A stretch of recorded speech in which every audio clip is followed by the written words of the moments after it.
In 1935, America's railroads faced a crisis.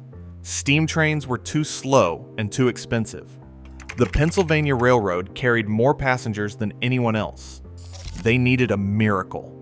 What they got was an electric train so advanced it dominated American rails for 48 years, and it killed steam almost overnight.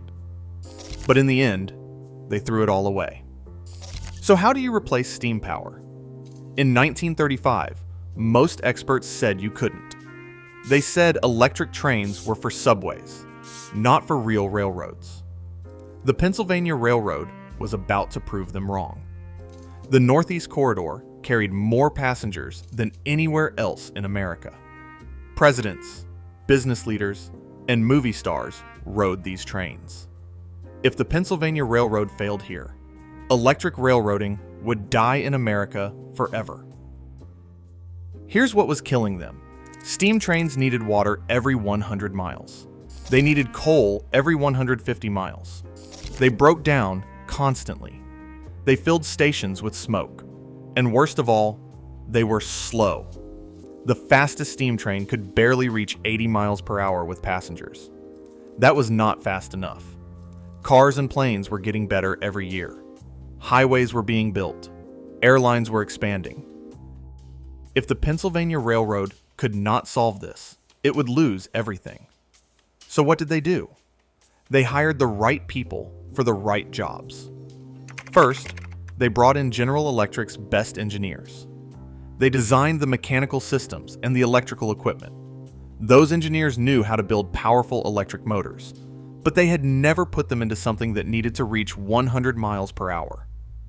Then, the Pennsylvania Railroad's own designer, Donald Donner, figured out the revolutionary frame design. He created something nobody had tried before, and they hired Raymond Loewy for one specific job, to make it look beautiful. Here is what most people get wrong. Loewy did not design the GG1. He made it gorgeous. General Electric built the guts. Donner solved the engineering problems. Loewy smoothed the corners and picked the paint. Every electric train before the GG1 looked like a brick with wheels. Ugly and boring. Loewy had a crazy idea. What if an electric train looked like a bullet? What if it was so beautiful that people would pay money just to ride behind it? The railroad bosses thought he was nuts. Trains were supposed to work, not look pretty. They were about to learn how wrong they were. When the GG1 rolled out in 1935, it shocked everyone. It was 79 feet long and weighed 460,000 pounds. Yet it looked like it was moving while standing still. The frame was revolutionary. It was articulated, which meant it could bend slightly on curves while staying rock solid at 100 miles per hour. Most trains were just big, rigid boxes on wheels. The GG1 could actually flex. The body was welded together in one solid piece, stronger, quieter, more reliable than anything held together with rivets and bolts.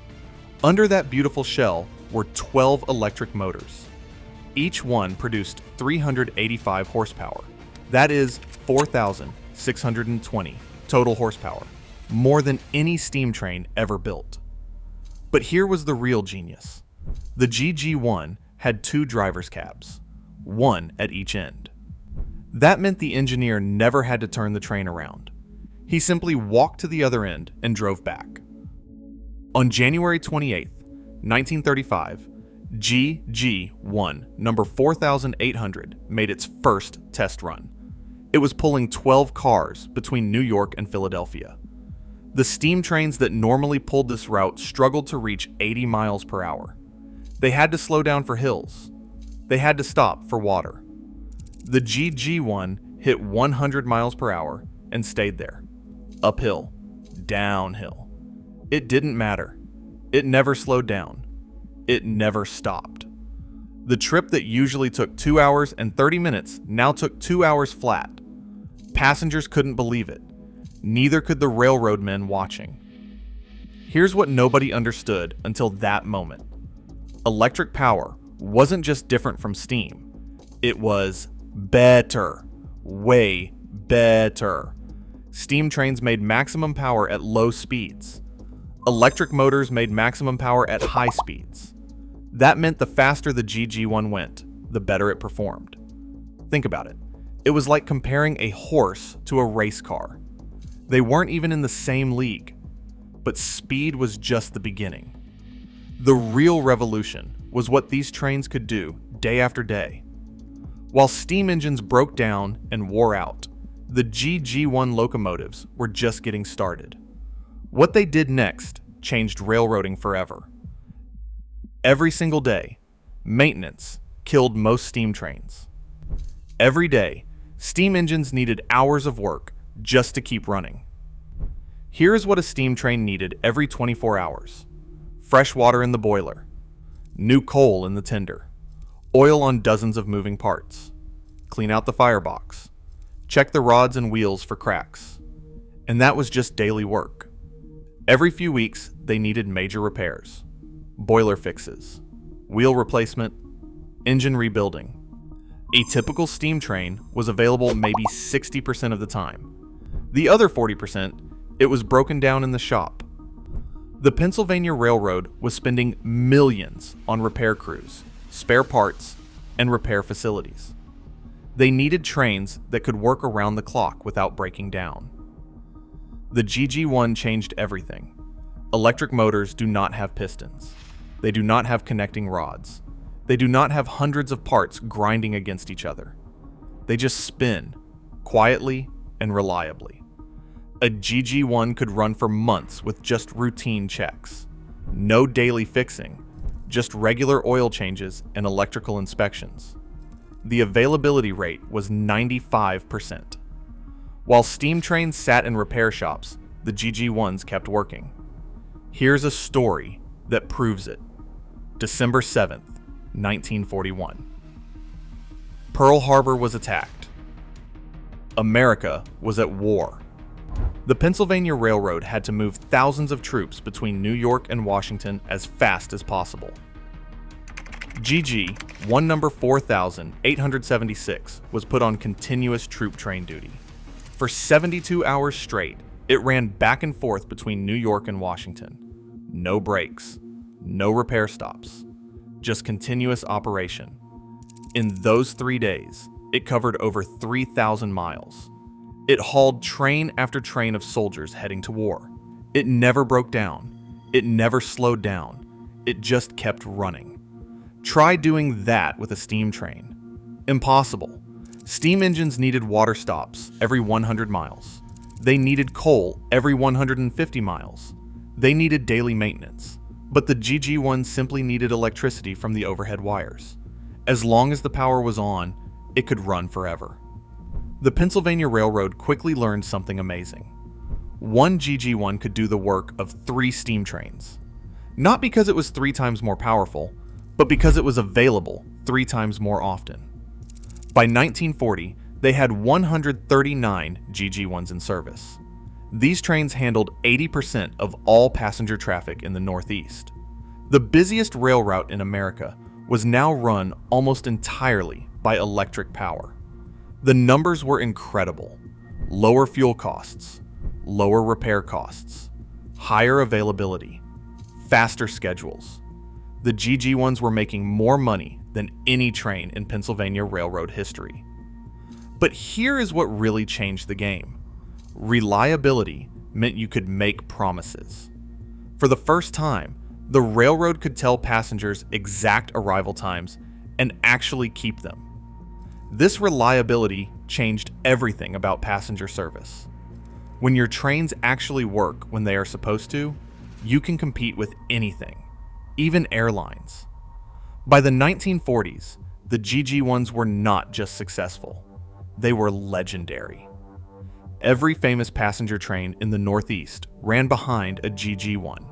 The Congressional, the Senator, the Broadway Limited.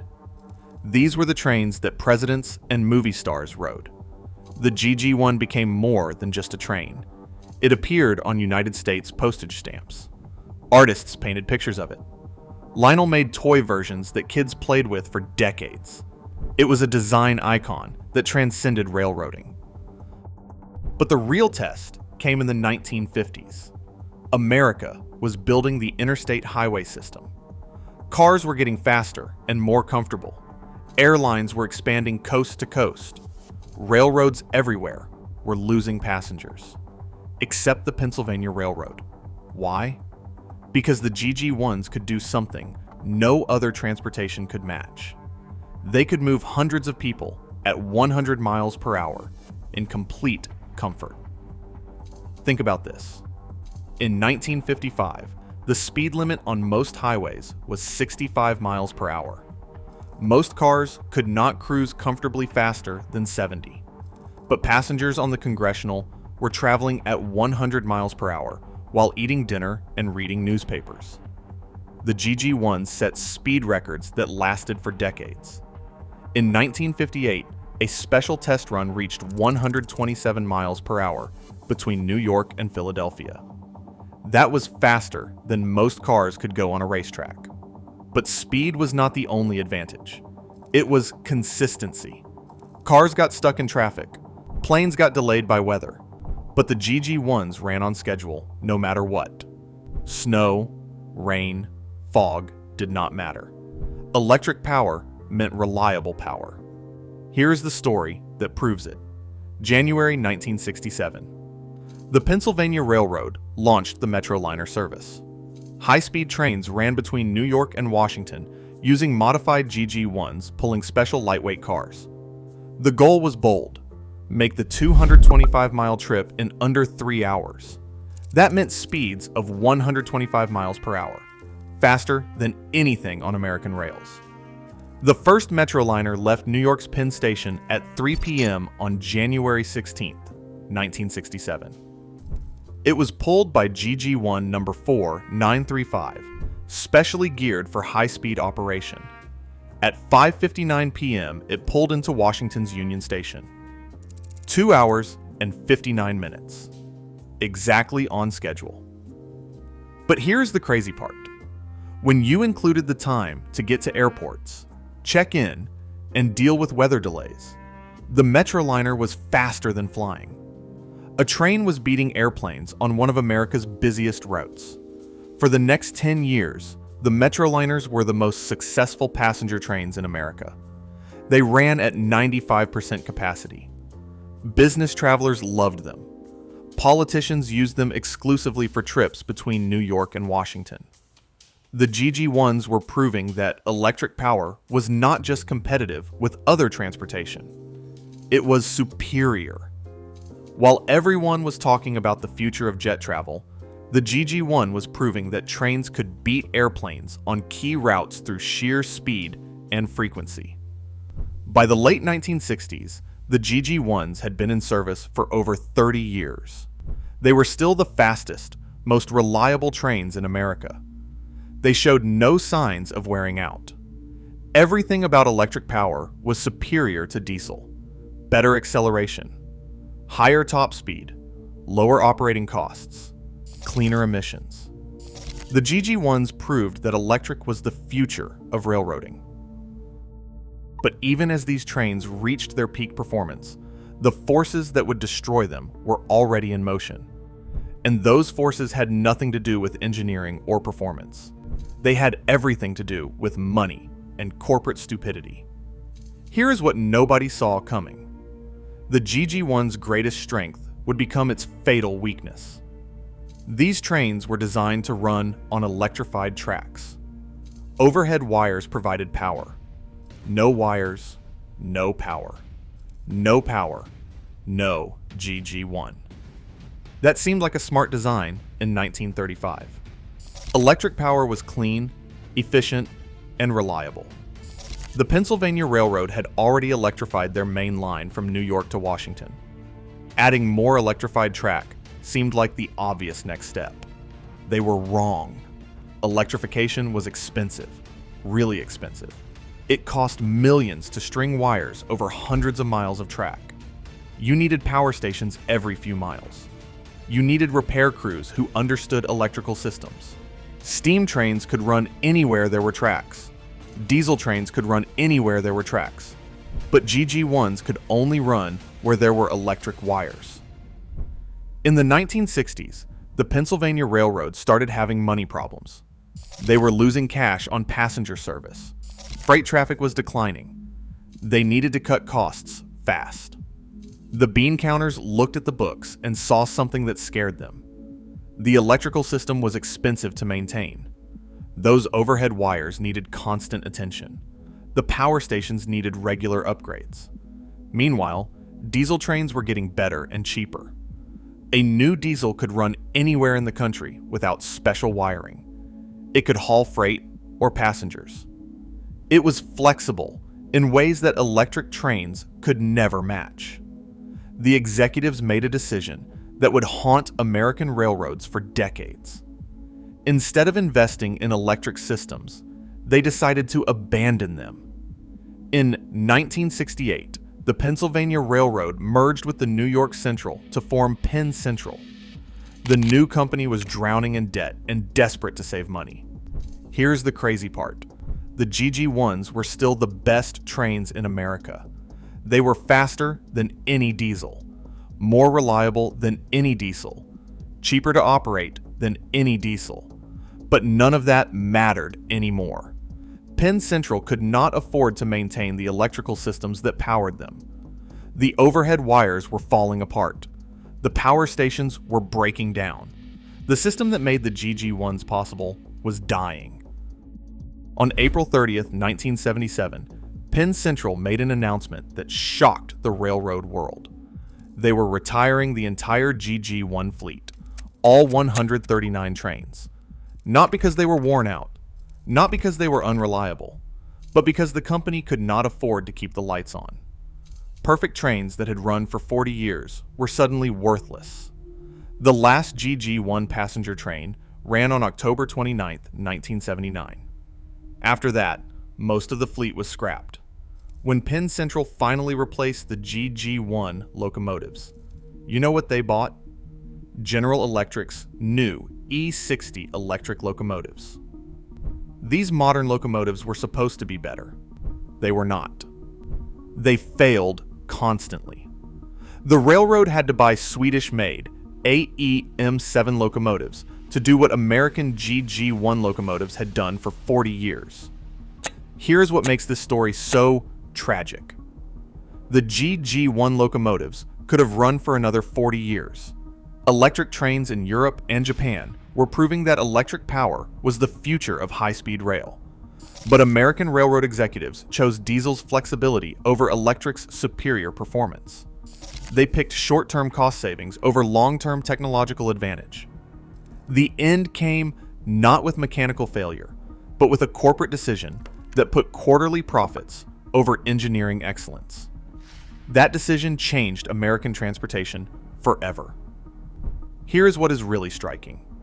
The Northeast Corridor today still uses the same electric wires the GG1s ran on. Every day, 2,200 trains use that system. Amtrak's Acela trains, commuter trains, freight trains, all running on infrastructure validated by the GG1 almost 90 years ago. The last GG1 entered service in 1943, and the last one was retired in 1983. A 40-year run that proved electric power's superiority over everything else on rails. But by choosing diesel's convenience over electric's performance, American railroads abandoned the technology that could have kept them competitive with highways and airlines. Today, countries like Japan, France, and Germany run electric trains at 200 miles per hour. Their passengers travel in comfort and speed that American railroads abandoned 40 years ago. We had the answer to efficient, high-speed transportation in 1935. We chose to throw it away. The GG1 was not just a train. It was proof that American engineers could build perfect machines when they were allowed to focus on performance instead of profit.